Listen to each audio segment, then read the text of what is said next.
Halo semuanya, selamat datang di Sound Smokers Channel, kebanggaan para tetangga kalian yang suka julid. Halo coy, apa kabar? Gimana nih kabar kalian? Gue doain semoga kalian semua sehat biar terus bisa dengerin suara gue yang merdu ini wele. Udah deh, dan seperti biasa kali ini gue bakal membahas alur film yang berjudul New Order yang dirilis tahun 2020 nih, masih seger coy. Ini menceritakan tentang kesenjangan sosial, si kaya dan si miskin, dimana di masa depan para crazy rich khususnya wanita akan dijadikan budak oleh si miskin. Wow, menarik sepertinya ini. Oke, gak usah lama-lama. Daripada penasaran ya kan, langsung kita mulai aja dan intro.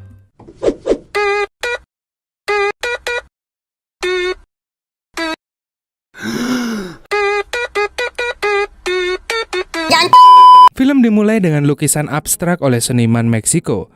Scene kemudian berlanjut pada seorang laki-laki tua bernama Rolando yang sedang menemani istrinya, Elisa, di sebuah rumah sakit. Tiba-tiba situasi dalam ruangan menjadi kacau. Semua pasien dibawa keluar secara paksa dan digantikan dengan demonstran yang terluka parah.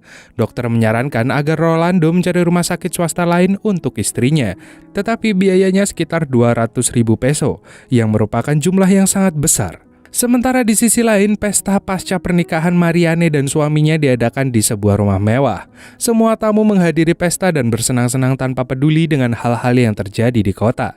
Gadis berbaju merah ini merupakan putri dari Ivan, seorang yang berpengaruh di pemerintahan. Mariane memberikan hadiah yang diberikan oleh para tamu kepada ibunya dan dia membawakannya ke berangkas. Orang kaya sebenarnya menyadari pemberontakan yang terjadi saat air berubah menjadi hijau, tetapi mereka nggak peduli. Merasa nggak aman, sang ibu memerintahkan kepala pelayan rumah, Marta, untuk mencari cat hijau juga. Beberapa saat kemudian, seorang pejabat senior pemerintah yang berkuasa bernama Victor tiba di pesta itu dan dia mendiskusikan perihal tanah dengan mereka. Menyadari bahwa bahaya semakin dekat, Victor dan keluarganya segera meninggalkan pesta pernikahan. Saat para tamu sedang menikmati pesta, tiba-tiba Rolando muncul di rumah mantan majikannya dan meminjam uang pada Ibu Mariane untuk operasi darurat istrinya. Rolando meminta 200.000 peso untuk menutupi biaya pengobatan, dan Ibu Mariane kembali ke pesta dan meminta Ivan dan Daniel meminjamkan uang padanya. Dia berhasil mengumpulkan 35.000 peso dan menyerahkan kepada Rolando. Namun karena tidak cukup, Rolando pun meminta untuk lebih. Dan gak lama kemudian Rolando menyapa Mariane dan menceritakan situasinya. Daniel pun mendekati Rolando dan memberi sejumlah uang dan kemudian mengusirnya dari sana. Sementara Mariane mencoba membuka brankas untuk mengambil uang yang akan dipinjamkan pada Rolando, ternyata kata sandinya udah diubah. Dia mendekati anggota keluarga yang lain tetapi tidak ada yang mau membantu.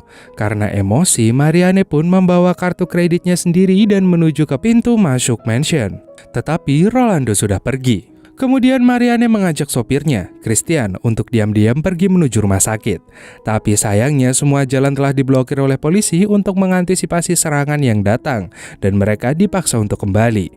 Seorang pria di radio menyiarkan bahwa para pengunjuk rasa telah mengambil alih jalanan, tetapi masih belum ada tanggapan dari pihak berwenang. Kembali ke mansion, para pengunjuk rasa telah menerobos masuk ke dalam rumah. Pemimpin mereka menembak Ivan dan situasi rumah menjadi semakin kacau. Alih-alih membantu majikannya, kepala keamanan Philip menembaki para tamu dan membantu pengunjuk rasa memasuki rumah. Begitu brankas dibuka, Philip pun langsung membunuh Ibu Marin. Beruntung, Marta masih setia pada majikannya dan diam-diam menelpon putranya, menyuruhnya untuk tidak kembali ke rumah. Tapi tiba-tiba dia ketahuan dan diserang.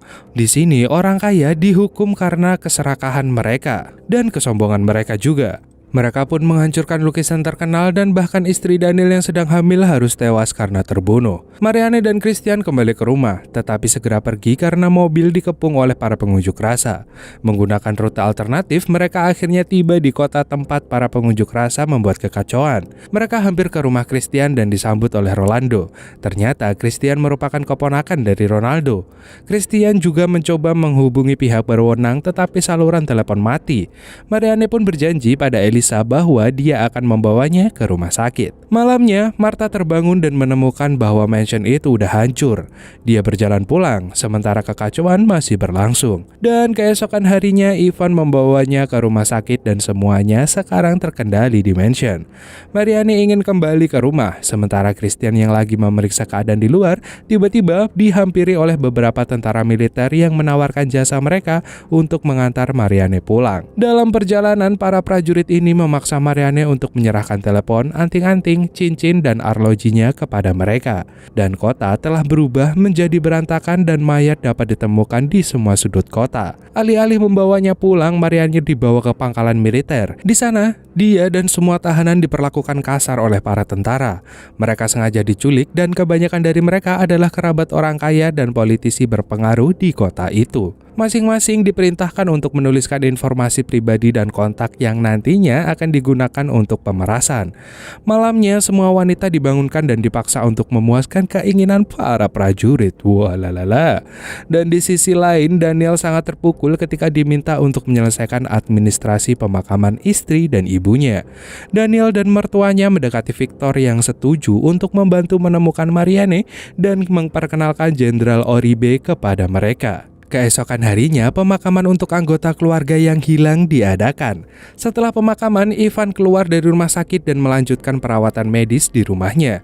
Saat Victor mengunjunginya, dia mengatakan bahwa dia akan segera menemukan putrinya. Pemerintahan dan kekuasaan mereka pun mulai berantakan, karena pelayan mereka tidak patuh seperti sebelumnya kepada sang majikan. Kembali ke pangkalan militer, tentara sengaja merekam video para tahanan yang memohon untuk dibebaskan untuk dikirimkan ke kerabat atau keluarga mereka dengan menuntut uang tebusan yang sangat besar.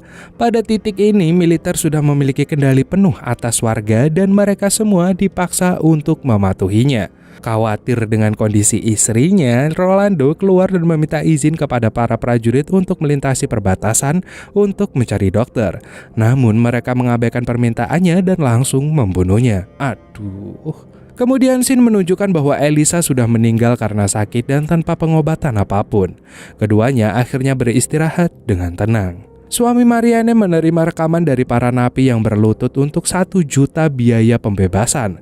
Seketika mereka mendatangi Victor dan komandan menunjukkan video pemerasan itu. Dan para penculik Marianne mengetahui bahwa mereka hanya akan menerima sekitar 200.000 peso dari pemimpinnya. Karena tidak puas dengan bagiannya, akhirnya mereka mendatangi Christian dan mendesaknya untuk memberikan 800.000 peso jika tidak ingin melihat Marianne mati. Dan keesokan harinya, Christian dan Martha mendatangi rumah Marianne untuk menyampaikan ancaman ke para penculik. Akhirnya Ivan setuju dengan biaya pelepasan 800.000 peso dan Daniel memberikan uang itu kepada Christian. Mereka kemudian kembali ke rumah dan menyerahkan uang tunai kepada para penculik. Namun tentara serakah menyatakan bahwa 800.000 peso hanyalah uang muka dan mereka akan datang lagi untuk mengumpulkan 1 juta peso yang lain. Kembali ke pangkalan militer, tahanan nomor 3 dibebaskan karena keluarganya membayar uang tebusan. Namun saat dia keluar sel, dia langsung ditembak mati. Hal ini menunjukkan bahwa tidak ada yang akan dikembalikan ke keluarga mereka. Dan keesokan harinya, Martha dan Christian menjelaskan situasinya kepada suami Marianne. Tidak senang dan merasa curiga, dia segera memanggil Victor, menuduh para pelayan menculik Marianne. Akibatnya, 2 penculik yang lainnya ditangkap polisi. Setelah itu, Marianne dibawa pergi ke pangkalan militer oleh komandan, sementara yang lain dieliminasi satu persatu. Dia berpikir bahwa dia aman dan telah diselamatkan oleh komandan, namun dia dibawa ke rumah Christian di mana Christian sudah menunggunya. Polisi segera menembak Marianne di kamar mandi dan memberikan pistol pada Christian, dan kemudian menembaknya. Keesokan harinya, Daniel diberitahu oleh Victor dan komandan bahwa istrinya telah di-COD ke malaikat. Di akhir film terlihat Ivan yang menghadiri upacara eksekusi dengan Victor dan komandan yang duduk di sebelahnya, bertingkah seolah-olah mereka tidak melakukan sesuatu yang kotor. Dan di sana Martha yang menjadi korban kekejaman kelas atas ditutup wajahnya dan dieksekusi. Dan sejak itu orde baru di bawah komando militer telah terbentuk dan orang-orang yang tidak memiliki hak tidak memiliki pilihan selain mematuhinya. Dan filmnya tamat. Oh, hey. Oke, ending yang sangat anjir, ini film apa? Gimana nih menurut kalian? Tulis pendapat kalian di komentar ya. Yang jelas dari film ini kita bisa belajar satu hal, yaitu tentang menghormati satu sama lain.